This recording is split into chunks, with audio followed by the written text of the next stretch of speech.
set?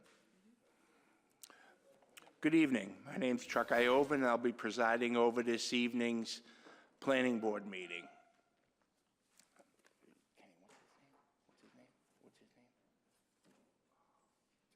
Okay. Hey, Ted, you're welcome to stay there. We're not going to be long, and you're welcome to sit there. We're going to be about 15 minutes. Thanks. Sorry, my name's Chuck Iova, and I'll be presiding over this evening's planning board meeting, March 13th, 2019. First, I'd like to read, for those in attendance under the provisions of the open meeting law, attendees are being informed that this meeting will be recorded by MATV. I have not been notified that any other video or audio recording of this meeting will occur.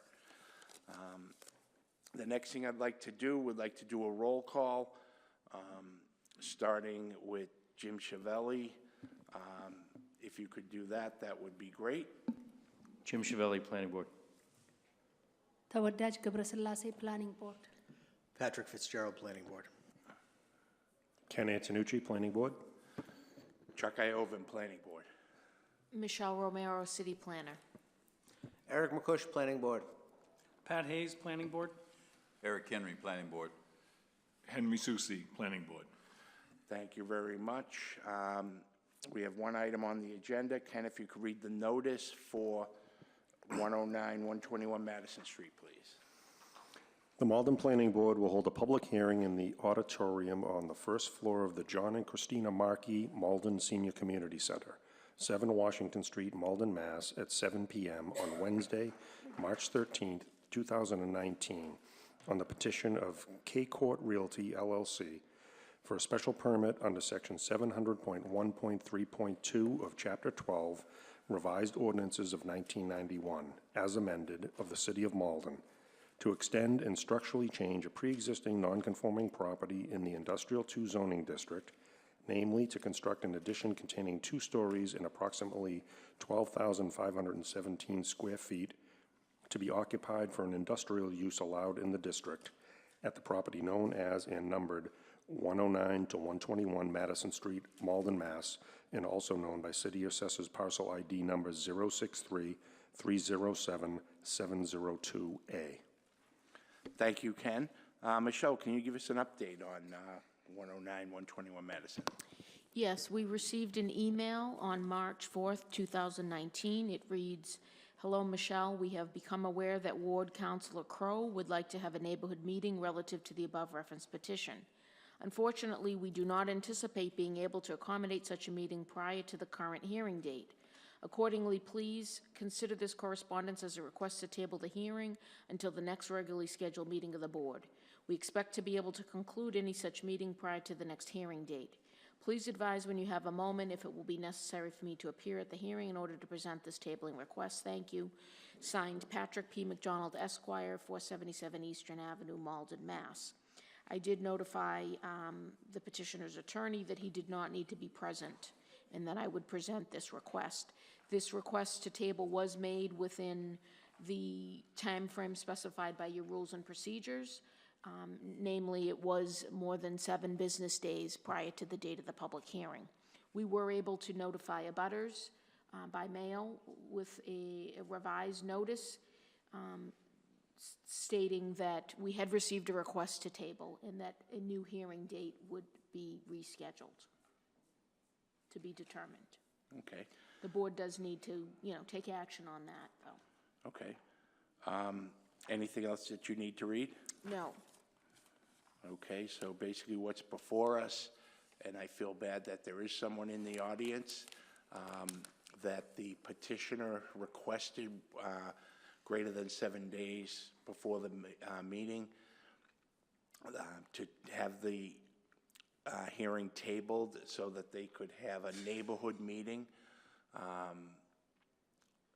Fortunately, we were notified greater than 7 days before the hearing. Unfortunately, they didn't follow the guidance we give that suggests before they even try to get to the hearing that they have a neighborhood meeting. But be that as it may, we've got a request to table.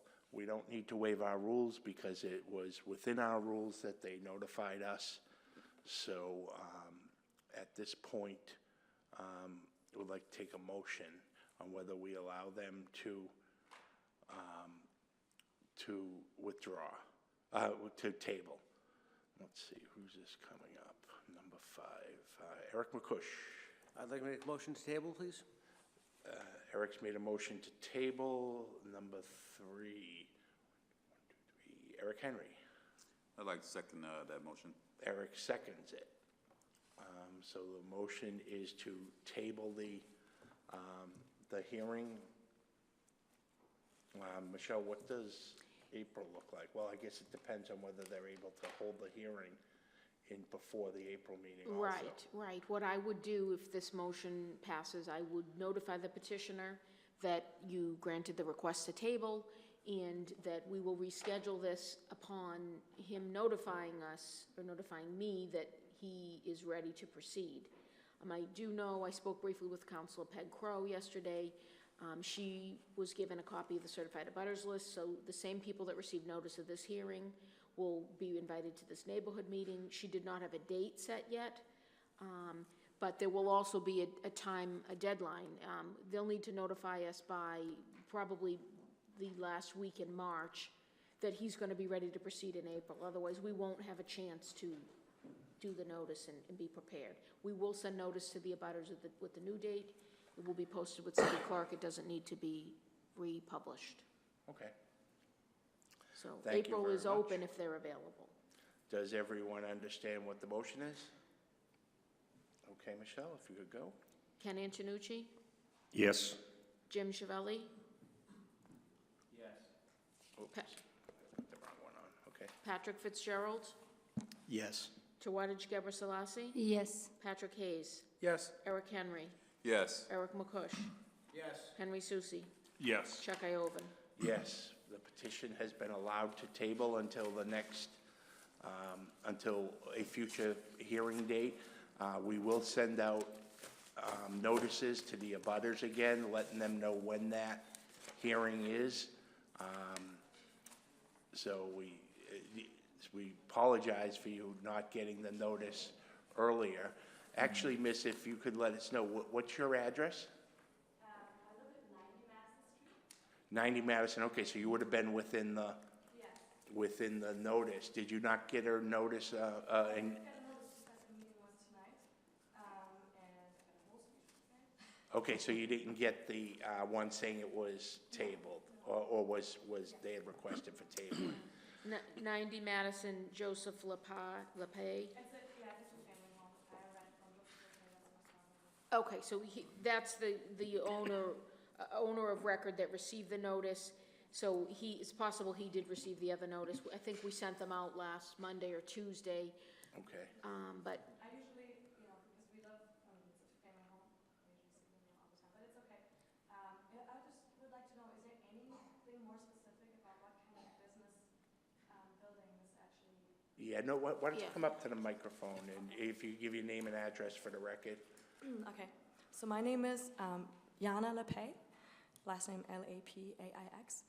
I live at 90 Madison Street, and I am just interested to know what exactly is the plan for that area, as we've seen a lot of development recently that seems very unfavorable to the people who live there. It means that we are confronted with a lot of noise at nighttime. I'm not sure if the new owner of that property is also the owner of L&L Trucking, I believe. Yeah, That's what's been expanding a lot, and what happens on that street is that we have a lot more traffic now, right, but there's a playground right adjacent to that property, yeah, and it's really, much more difficult now and dangerous, I feel, for the kids. yeah. As Well, well as as a noise, they start their trucks at 4 a.m. sometimes. Yeah. and they just- Well, here's what I suggest you do. They will have a neighborhood meeting. They will announce people. I'm not sure why you're not showing up as an abutter if it's a two-family home. Yeah. But you should keep that in mind on when that is.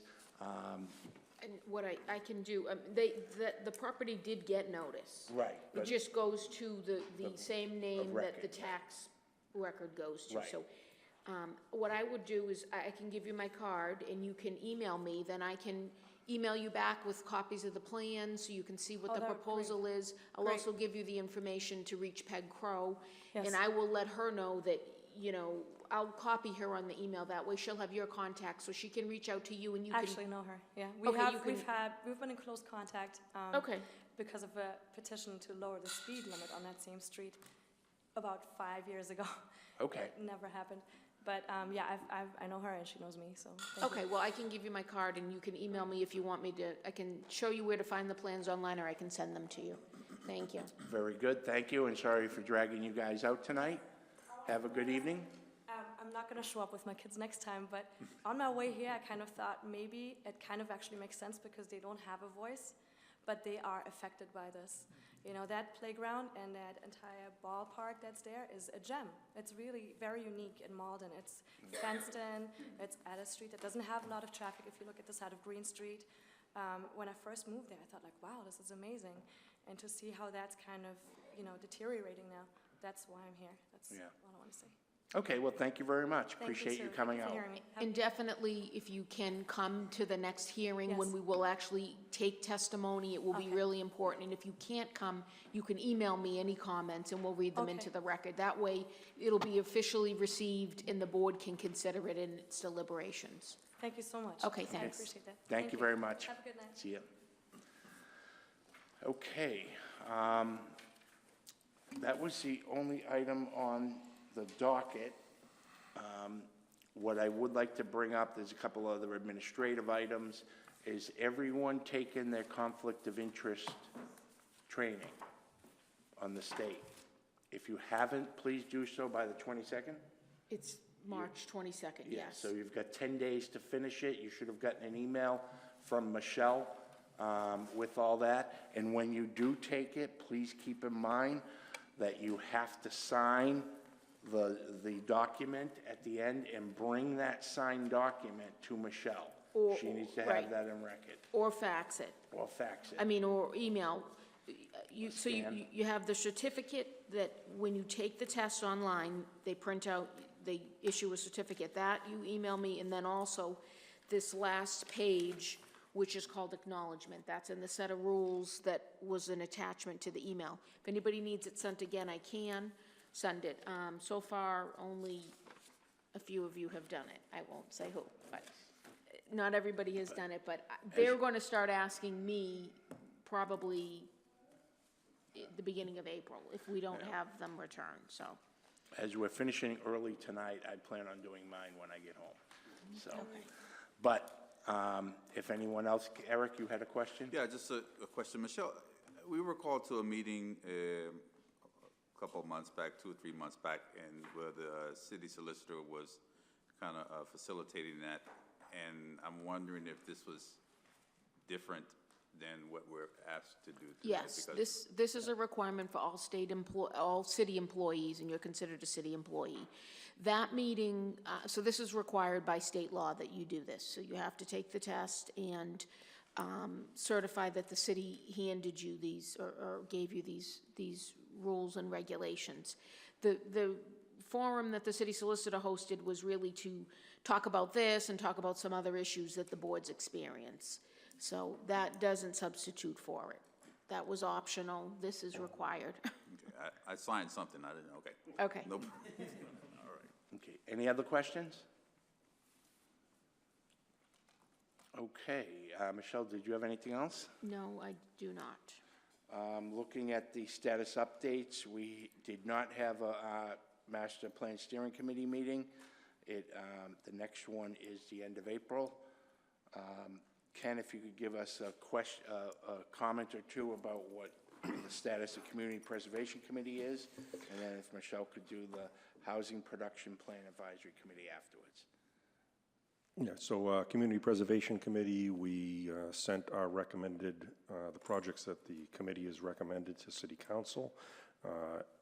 They sent Julie Orsino, the chair, made a presentation to City Council. They moved it to Finance to do some discussions on it, and Finance has approved all but one project. They want some additional information on the Fellsmere Park project, on the scope of work and costs, budget, et cetera. So Julie is providing that information, or the committee's providing that information to Finance. We also prepared and submitted our FY20 budget to the mayor's office, and we're waiting to hear back on that for approval.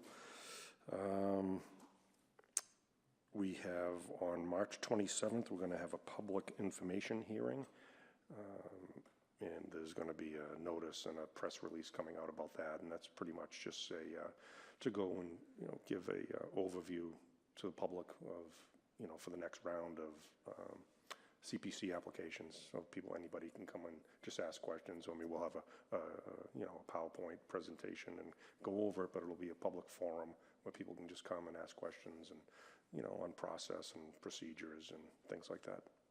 That's Okay. pretty much it. Thank you very much. Michelle, can you give us an update on the Housing Production Plan Advisory Committee? Yes, last month I gave you a copy of the general land area minimum calculation that MAPC produced for us, GLAM. That was the bound, small bound booklet that I gave you. So that part of that project is done. In terms of the housing production plan,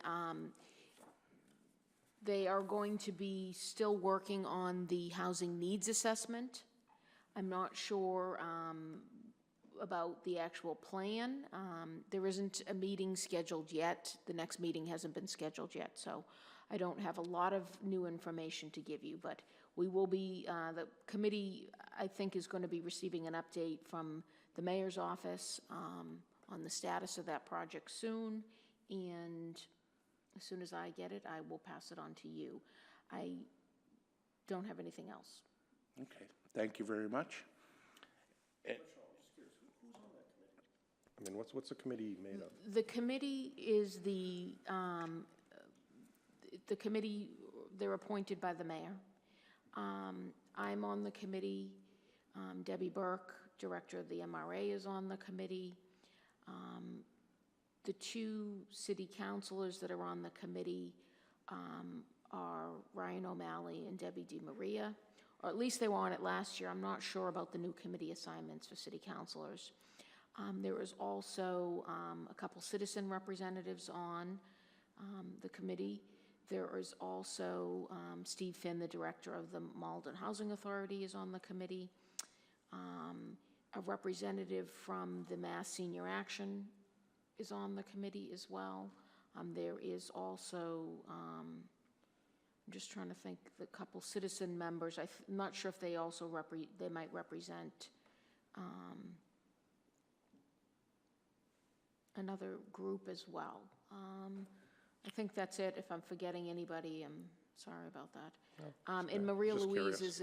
of the mayor's office is an ex officio member. I think Maria and Debbie are both ex officio members of that committee. So it's, All right, thank you. Any other questions? No? Anyone else have anything else? Michelle, anything else you needed to cover? no, just you already did the conflicts of interest again, Yeah. reminder. And then the next thing is our next scheduled meeting is April 10th. Yes. So folks, if we could plan on that, That's our regular meeting date. that's our regular Yes. meeting. Okay, if there's nothing else, is there a motion to adjourn?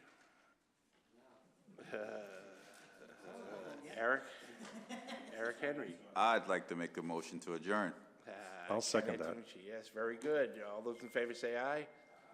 Opposed? Motion carries. Everyone, have a great evening and get your conflicts of interest in and have a good one. Enjoy the changing weather. Thank you, Paul. And thank you, Linda, for all your help in getting prepped for the meeting.